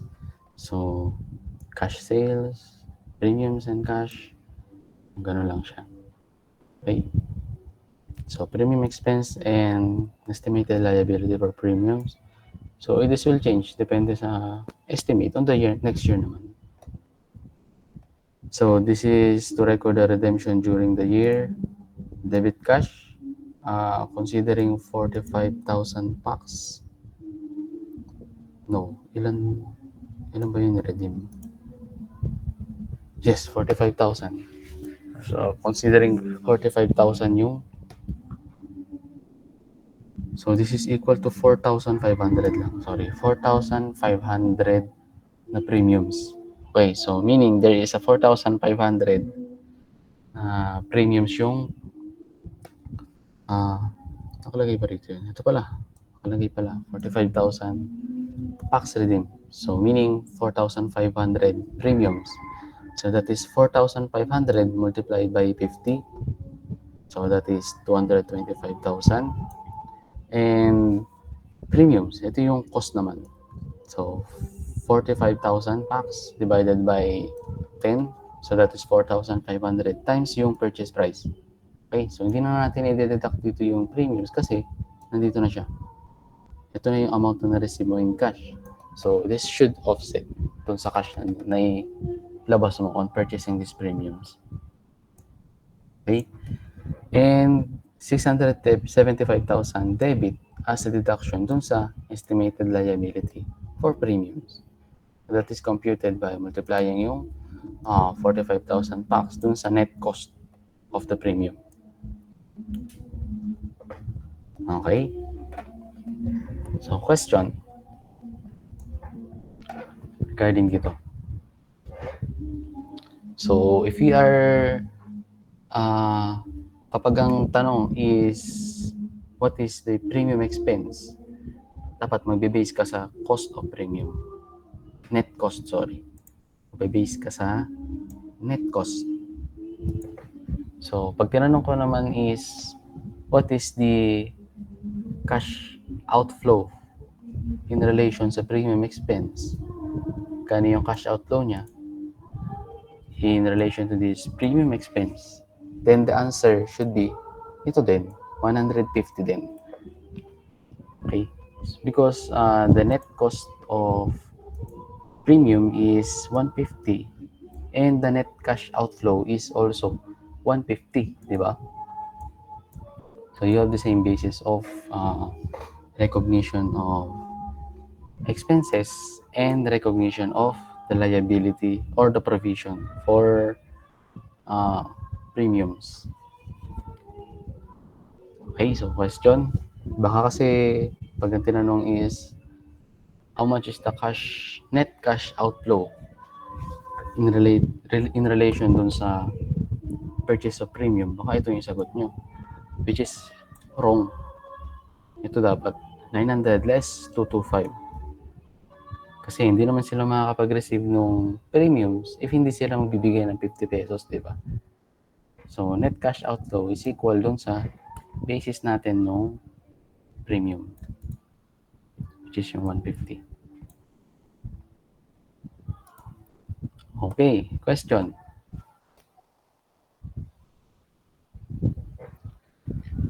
Okay, din tuloy tayo. Illustration number 2, premium liability. ABC company launched a sales promotion in 2021 that for every 5 bottles returned to ABC, customer will receive a t-shirt. The unit cost of t-shirt is 100. So in this case, wala kang kailangan ibigay on return. So this one should be part of past 37. Yung una example natin is past 50. Past 50. PFRS 15, sorry. Okay. Why? Kasi, again, you can only be part of it by paying 50 pesos. So, you have to shell out another 50 pesos. Unlike dito, sa illustration natin na to, you are already entitled na. Nasa iyo na lang yan kung i-redeem mo or hindi. Since wala namang additional cost na nire-require si entity para mai-redeem mo yung premium nila. Okay. So for every 5 bottles returned to ABC, customer will receive a t-shirt. The unit cost of t-shirt is 100 pesos. ABC estimates that 80% of sales will be redeemed. So additional information is as follows. So ito yung sale niya for first year, ito yung second year, ito yung distributed in 2021, and this is for 2022. So the question is, how much is the liability for premiums as of December 31, 2022? Okay, so to compute for that, first of all, 80% is their estimate na magre-redeem out of their total sale of this amount, this quantity, sorry, quantity. Okay, so to recognize the premium expense for 2021, you have to check for 500,000 times 80% divided by 5. So 5 is yun yung required na bottles na ibalik mo para makapag-redeem ka ng t-shirt. Multiply by 100 pesos, which is ito naman yung purchase price ng t-shirt. Okay. So this is 8 million and 14.4 million for 2022. So ito naman yung actual cost na na-redeem, which is I think given dito. Yes, 60,000 times 100 and 147,600 times 100. So ito yun. So we just add it, 22,400 less 2760. Then ito yung liability as of December 31, 2022. Okay, so notice that the premium expense are computed based on the gross purchase cost of the premium, which is 100, because there is no cash requirement from redeeming customers. Again, premium expenses are unaffected by the actual premium distribution. So tama. Hindi makaka-apekto yung amount na magagastos mo dun sa premium, dun sa actual distribution. Okay? Magkaiba yon. Ang maapektuhan ng premium expenses is yung actual cash outflow mo. So, mababago yan. Kung ibinili mo ng premiums is amounting to 6 million, 8 million, and wala kang matatanggap na cash on return, then this is the net cash outflow. But if the same with the previous example, makakatanggap ka ng 50 pesos for each premium, then your net cash outflow will definitely below 8 million. So, i-deduct mo yung cash requirement mo upon redemption. Okay, so ganun lang siya.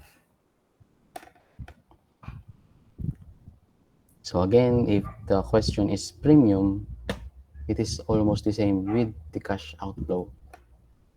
Okay. So, guarantee for indebtedness of others. So, ito naman, kapag nag-guarantor ka. So, technically, kapag ka hindi na nagbabayad yung may utang, then that is the time that you would be liable, di ba? So, basahin natin. Guarantee for indebtedness of others. So, there are instances where an entity guarantees the indebtedness of another entity. So, like a co-maker of a loan. The guarantor does not recognize any liability when the guarantee is made. So, walang liability at the time kasi wala pa naman default on the part of the one who loaned. However, when it becomes probable, so at least 51%, that the guarantor will be held liable for the guarantee, such as when the original debtor defaults on the loan, a provision is recognized for the estimated amount that the guarantor will be held liable for guarantee. So at the same time naman, kailangan mo mag-recognize dito ng reimbursement from the one who loaned. Diba? So dito papasok yung reimbursement. And it depends on your coordination with them, on how many percent or what is the probability that mare-reimburse niya yung amount na ibabayad mo kay bank or sa the one na may utang sila, which is the creditor. Okay. And reimbursement should not exceed the amount of provision. So, yung provision na to should be limited lang dun sa amount. Yung reimbursement should be limited dun sa amount ng provision. Okay? So, question regarding dito.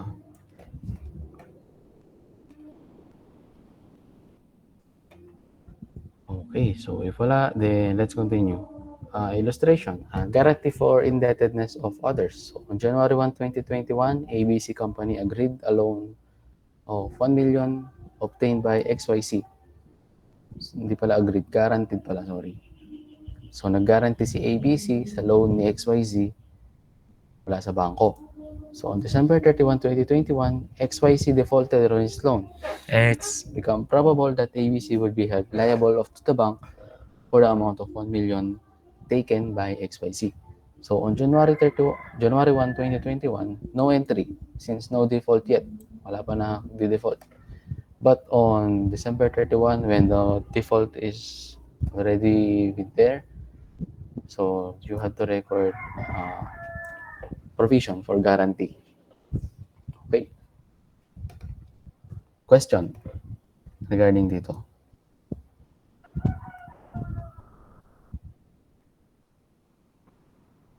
Okay, if wala, then let's continue. No. Chapter 4 summary.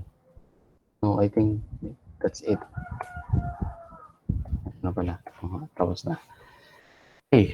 So, any more question regarding provisions?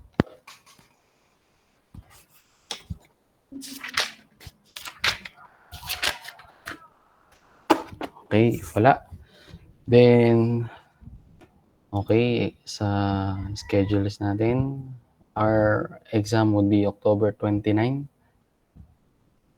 Okay. Kasi based sa ating academic calendar, ang exams for college department first semester is 24 to 26. That is for midterm exams. We will do it on 29. So before mag-Halloween. So on October 15, next week, probably wala ako. So, though hindi pa sure, pero baka wala ako next week. Out of town ako nito. So, update ko na lang din kayo. For October 22, definitely we will have a meeting. Chapter 5. What is Chapter 5? Employee benefits, which is yung first part pa lang naman. So, yung next part, I think magiging part na siya ng finals natin. And I will try na makover natin yung buong leases. Okay? So, any more questions?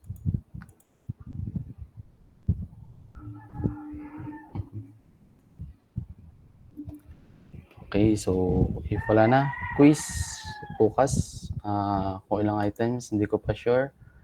Pero i-upload ko siya same time, 9 to 6. Okay? If wala na, magtuto na rin naman. So, thank you for attending our class. And I'm sorry for taking too much of your time. See you next week. Bye-bye. Sir, picture po muna. Sige. Picture.